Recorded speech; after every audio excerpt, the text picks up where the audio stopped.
Hello friends, विवा food रेसिपीमध्ये आपले सगळ्यांचे मनापासून स्वागत। आज आपण मुलांच्या आवडीचा मस्त कुरकुरीत असा दुधीपासून नाश्ता तयार करणार आहोत।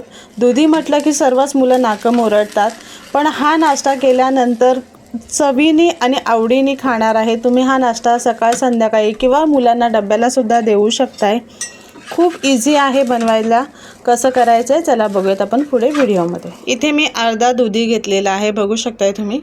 त्याला आता काय करायचं, आपल्याला कट करायचं आहे। जो डेट आहे तो साईडचा कट करून घ्यायचा आहे आणि सोलणीने सोलून घ्यायचा आहे। व्यवस्थित सगळ्या बाजूची साल त्याची आपण काढून घेऊयात।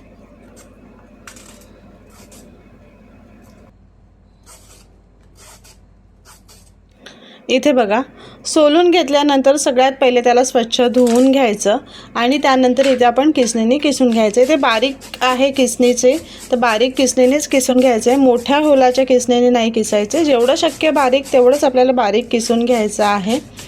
आता हे सर्व भोपळा नाही, दुधी इथे मी किसून घेणार आहे। आणि तुम्ही बघू शकता इथे ना त्याला बी नाही आहे, मी कवळा घेतलेला आहे। त्याला जून झालेला, त्याला बी तयार असतं ना, असं दुधी नाही घ्यायचं, एकदम कवळा घ्यायचं आहे। बघा इथे बघू शकता मस्त पूर्ण बारीक असं किसून घेतलेलं आहे। पूर्ण आपलं दुधी किसून झालं ना की आपल्याला एका भांड्यामध्ये काढून घ्यायचं आहे। इथे मी एक भांडं घेतलं आहे, त्याच्यामध्ये आपल्याला ते पूर्ण किस काढून घ्यायचं आहे। इथे बघा मी काढून घेते आणि ह्याच्यातलं पाणी काढायचं नाही आहे। सगळ्यात महत्त्वाचं, ज्या दुधीचं पाणी आहे त्याच्यातच आपल्याला सगळं ते भिजवायचं आहे, म्हणून त्यातलं पाणी त्याचं काढून घ्यायचं नाही आहे। इथे मी एक वाटी बारीक रवा घेतलेला आहे, जाडं रवा नाही घ्यायचं आहे, बारीक रवा घ्यायचा आहे। त्याच्यानंतर सेम एक वाटी मी तांदळाचं पीठ घेतलेलं आहे। तुम्ही तांदळाच्या पिठाच्या ऐवजी बेसनचं सुद्धा पीठ घेऊ शकताय, पण मी तांदळाचं पीठ घेतलेलं आहे। इथे ओवा घेतलेला आहे, ते हाताने क्रश करून त्याच्यामध्ये टाकून घ्यायचा आहे। ओवा पोटासाठी खूप चांगला असतं आणि चवसुद्धा छान येते। तीळ, पांढरे तीळ आहे ते 1 चमचा मी घेतलेला आहे। बारीक चिरून घेतलेली कोथिंबीर, भरपूर सारा कोथिंबीरचा वापर करायचा। इथे मी मसाला घेतलेला आहे, अर्धा चमचा हळद आणि गोडा मसाला। तुम्हाला तिखट हवे असेल तर तुम्ही मसाल्याचं प्रमाण वाढवू शकताय, पण मला मुलीसाठी करायचं होतं, डब्याला द्यायचं आहे, जास्त तिखट नको म्हणून मी थोडाच वापरलेला आहे। आणि चवीप्रमाणे मीठ टाकून घ्यायचं आहे। आता हे सर्व मिश्रण टाकल्यानंतर आपल्याला हाताने मिक्स करून घ्यायचं आहे। इथे बघू शकताय तुम्ही, पाण्याचं प्रमाण दुधीमध्ये भरपूर असतो, त्याच्यामुळे आपल्याला वरतून एक्स्ट्रा पाणी लागलं तरच टाकायचं आहे, सुरुवातीला टाकायचं नाही आहे। पूर्ण मिक्स करून घ्यायचं आहे। इथे बघू शकता पीठ पूर्ण भिजलेलं आहे त्याच्यामध्ये, पण मला एवढा घट्ट नको आहे, म्हणून मी त्याच्यामध्ये थोडं थोडं पाणी टाकून ना ते मिक्स करून घेणार आहे। आपल्याला पीठ लूज ठेवायचं आहे, त्याच्यामुळे आपल्याला घट्ट पीठ करायचं नाही आहे, म्हणून थोडं थोडं पाणी, इथे बघा एवढं लूज केलेलं आहे मी। आणि ह्याच्यामध्ये रवा आहे, त्याच्यामुळे आपल्याला काय करायचं आहे, ते साईडला ठेवून 15 मिनटासाठी 10 ते 15 मिनटासाठी झाकण ठेवून आपल्याला ते साईडला ठेवून द्यायचं आहे। त्याच्यामुळे काय होतं, रवा चांगला फुलला जातो। इथे बघू शकताय किती घट्ट झालेलं आहे। आधीचं पीठ आणि आत्ताचं 15 मिनटानंतर आपण बघितलं आहे किती घट्ट झालेलं आहे।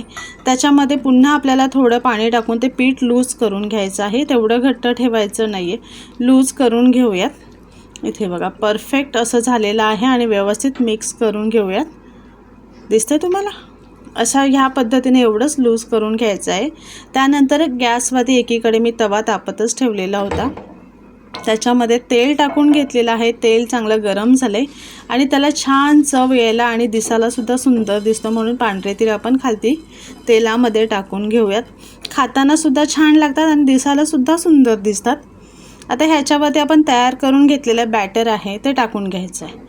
एकदम पातळ नाही करायचं आहे, जाडसरच असं ठेवायचं आहे, व्यवस्थित पसरवून टाकायचं आहे।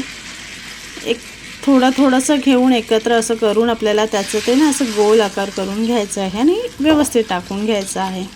पातळ करायचं नाही आहे, जाडसरच ठेवायचं आहे। इथे बघा दिसतंय तुम्हाला अंदाज येतच असेल की मी किती जाडसर ठेवलेलं आहे।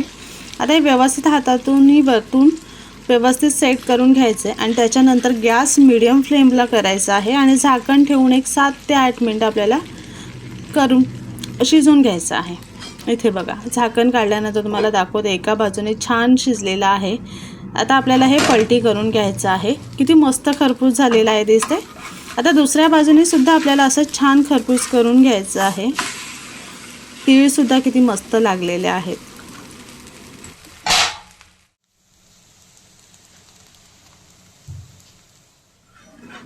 आता काय करायचं आहे आपल्याला, दुसऱ्या बाजूने सुद्धा छान आपण असं पलटी करून अजून एकदा आधीची जी साईड होती ती आपण छान खरपूस करून घेऊयात. एक 3 ते 4 मिनटं आपल्याला ते पुन्हा खरपूस करून घ्यायचं आहे. पण त्याआधी आपण काय करणार आहोत ना, मध्ये असं पिझ्झाला कसे कट असतात असे छोटे छोटे कट करून घेणार, जेणेकरून आतमध्ये सुद्धा छान खरपूस होईल आणि लहान मुलांना कसं एक एक पीस घेऊन खायला छान इझिली होऊन जाईल, म्हणून असं आपण ते कट करून घेणार आहोत. पूर्ण हे नाही करायचं, थोडंसं असं गालत्याने किंवा मग तुमच्याकडे काय कटर असेल त्यांनी तुम्ही कट करून घ्या, म्हणजे त्यांना खायला इझी होऊन जातो. इथे बघा सगळीकडे मी असे कट दिलेले आहेत, पण मी हलके हलके दिलेत, पूर्ण तोडलेले नाही आहेत. नंतर पूर्ण शिजून झाल्यानंतर ते इझिली कट आपल्याला काढता येतात. आता पुन्हा एकदा मी पलटी करून घेते आणि 1 ते 2 मिनटं फक्त ते क्रिस्पी असं करून घेते. किती मस्त आणि खमंग असं त्याचा सुवास सुटलेला आहे. आता आपला तयार झालेला आहे. एकदम मस्त असं लहान मुलांसाठी ब्रेकफास्ट म्हणा, तुम्ही सकाळचा नाश्ता, टिफिन काही म्हणू शकताय. इथे बघा कशी वाटली आजची आपली रेसिपी, नक्की कमेंट करून सांगा. आणि असेच आपले नवनवीन व्हिडिओ बघण्यासाठी व्हिडिओला लाईक करा, शेअर करा आणि सबस्क्राईब करा.